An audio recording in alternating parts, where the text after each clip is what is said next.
We are in Patan Durbar Square. It's the one of the royal residence during the period of Malla dynasty. What dynasty? Malla.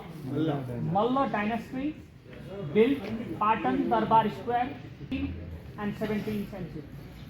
Malla king came here in 15th century and converted Buddhist monastery to their royal residence.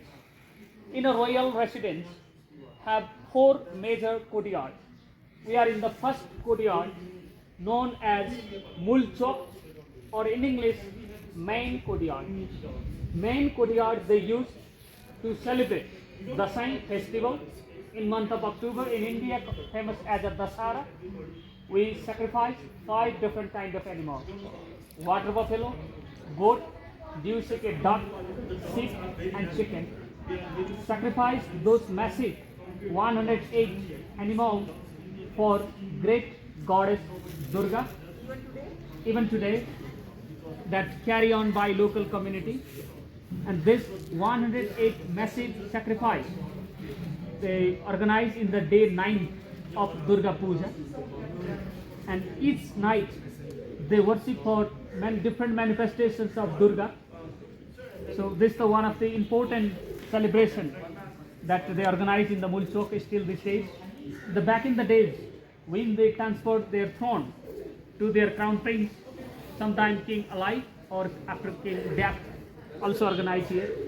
In Bhaktapur, in Kathmandu, in Patan, this Navaratri Puja or this animal sacrificing is one of the highest significant tradition as well as other part of Nepal.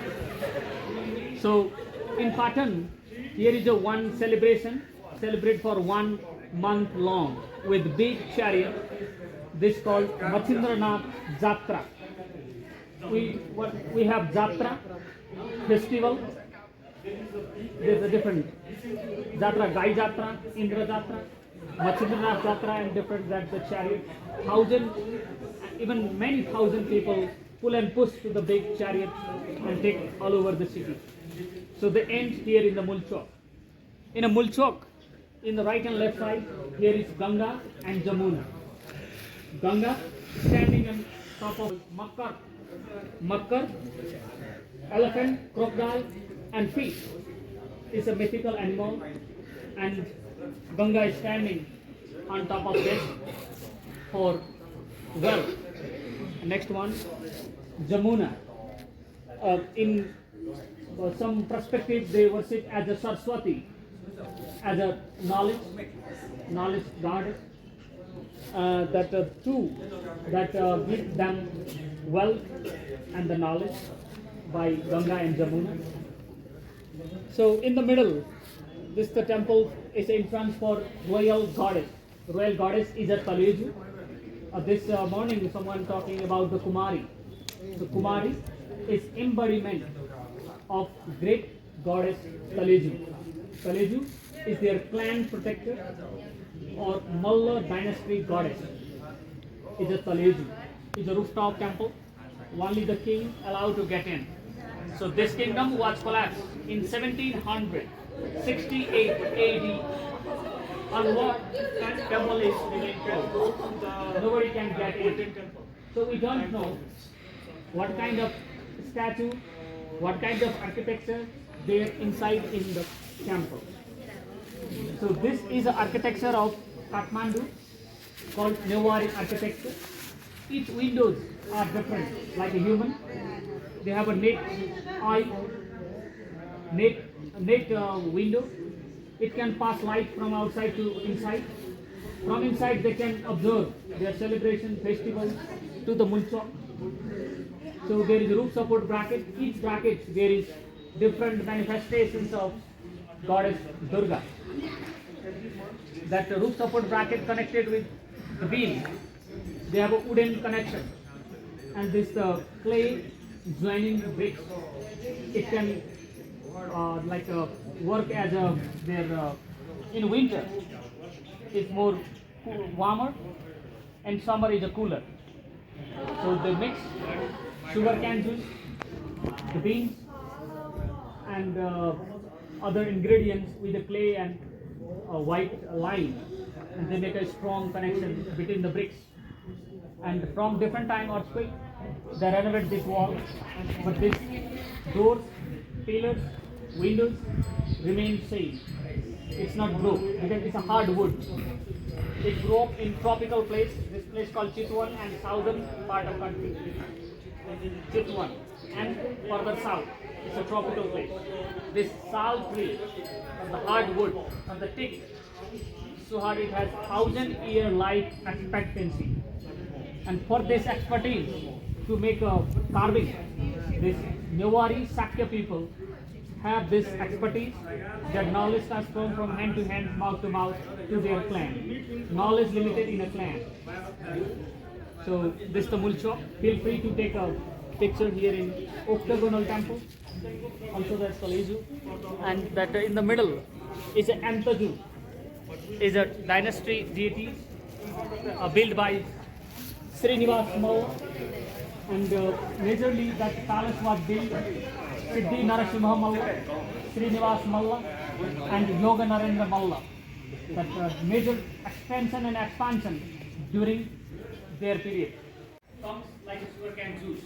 Acha, USA. Back in the days in 6th, 7th century, all over the Kathmandu valley, they built hundreds through the Royal Canal from the different northeast, south, west hills, and distributed through the terracotta pipeline in the different places for urban settlement. And this is the fountain built for king, for his purification holy bath every single morning. And he meditated here. He's chanting mantra, and the royal priest helped him to do this all ceremony to be more pure. And he visited Krishna, Hari Shankar, Bhimsen, and Vishwanath temple every single morning. Like people still continue this tradition after purifying their body and mind, after chanting mantra, they visit temple. Still they carry on. So this is the dry, their supply channel was broken. So in the middle, in the spout, you can see like a Narayan and his wife sitting on top of that in the Garuda. There is also the mythical animal. That original one, that spout was stored. They sold that gold one.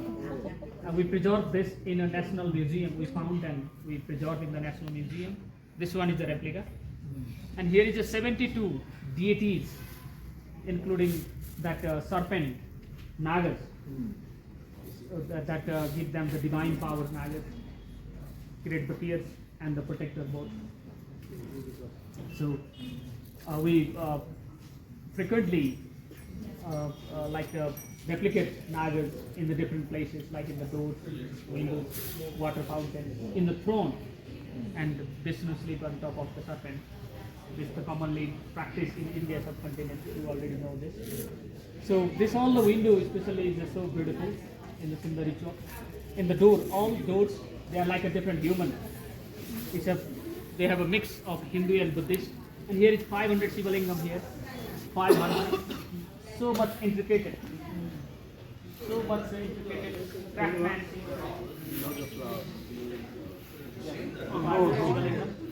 All wood, all hardwood, and each door are different.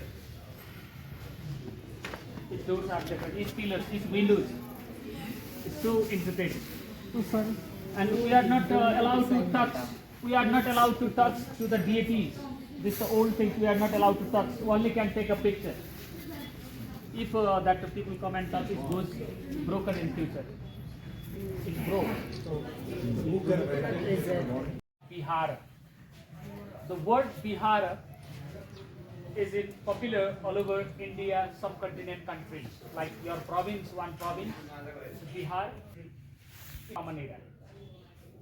During that Buddha enlightenment time, his teaching time, and from other Bodhisattvas, they built a Buddhist monastery. This is one of the oldest and highest significant, connected with Sakya Muni Buddha. Is the Buddha enlightened one in 563 BCE. Sakyamuni Buddha. We recognize him, his right hand touching to earth. There is a several Buddha. It may confusion. So when hand touching to earth as Bhumi Sparsa Mudra, that is symbol of Sakyamuni Buddha you recognize. It's the 12th century temple and famous as a golden temple as well. And here is a unique tradition.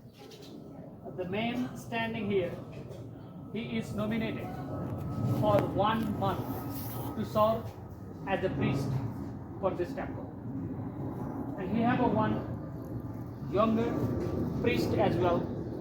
Younger one should be below 12. Lucky 12 boy in a 12th month they are selected. This man, the full-time priest who do the all procedure and help to the younger one, both of them serve here once in a life. This rotation goes on in a Sakya clan. This Sakya people migrated from Koliogram.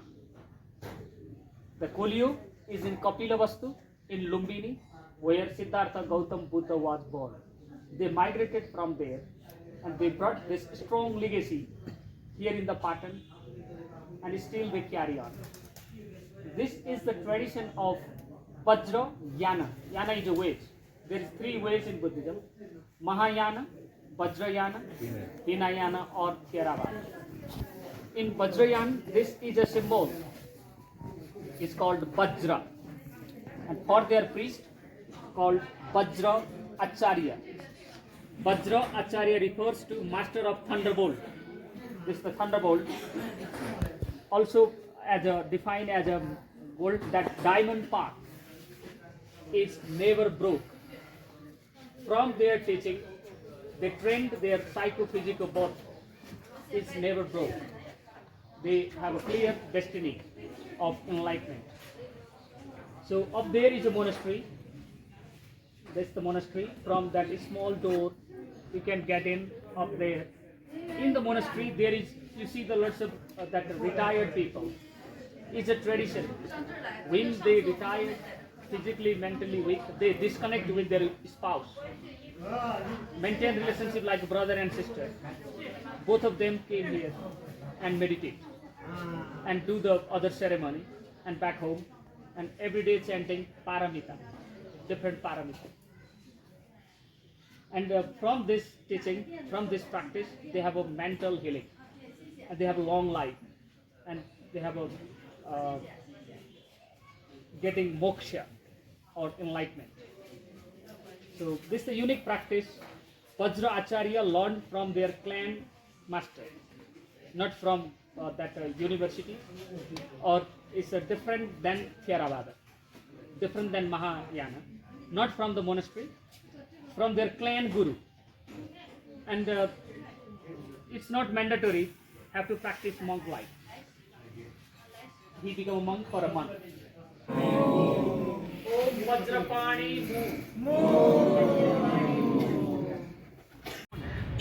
locally called Pukhu. Pukhu. And this one is bigger one than other comparatively. It's a Pim Bahal.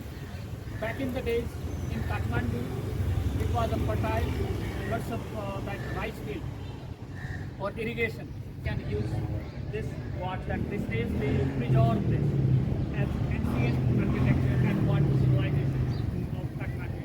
Bahal, and from there we keep walking. Okay. Who dug this pond? What are you? There is. Guys doing